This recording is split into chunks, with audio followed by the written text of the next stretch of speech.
The final season of Superman and Lois is almost here. Unfortunately, it is the final season, but that's not what was originally intended, as the creators of that show just recently talked about the big idea, and when the TV series was greenlit, that they outlined 7 seasons that they had in store for us, and that future seasons would bring us further into the DC universe that's established in this continuity.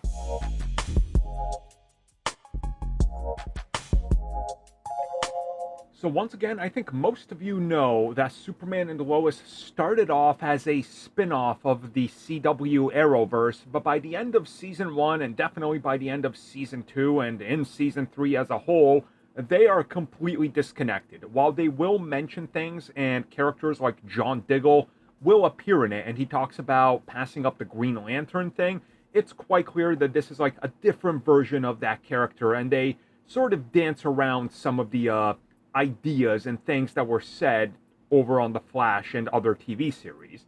So Superman and Lois, already existing in its own continuity, doing its own thing, was intended to be a bigger deal.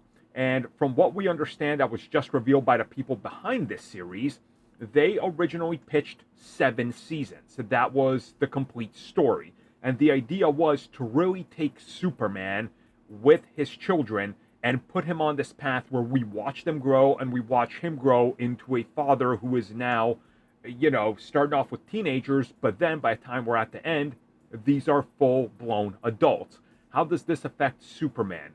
What is life like as a family man and things like that, which again is stuff that this series has already tackled that they're not going to get to tackle further like they intended. And with season 4 being the final one, they said that the idea was, and when they were talking to higher-ups, to bring more DC elements into this and not make it so standalone, and that there was discussions about other characters and properties being brought in and finally paying off for fans, but unfortunately, again, the regime in terms of who was running this show in the CW changed twice during the production of just the 4 seasons for this show, because WB was, let's be real, a mess and still is.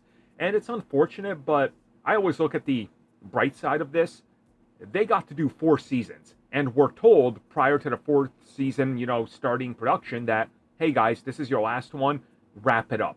So at least they knew, They weren't just like kneecapped and thought they were going to get another season, which happens a lot of times. So I'm not going to be disappointed that I got 4 great seasons. I'm just going to be happy I got 4 great seasons. That's kind of how you got to look at it.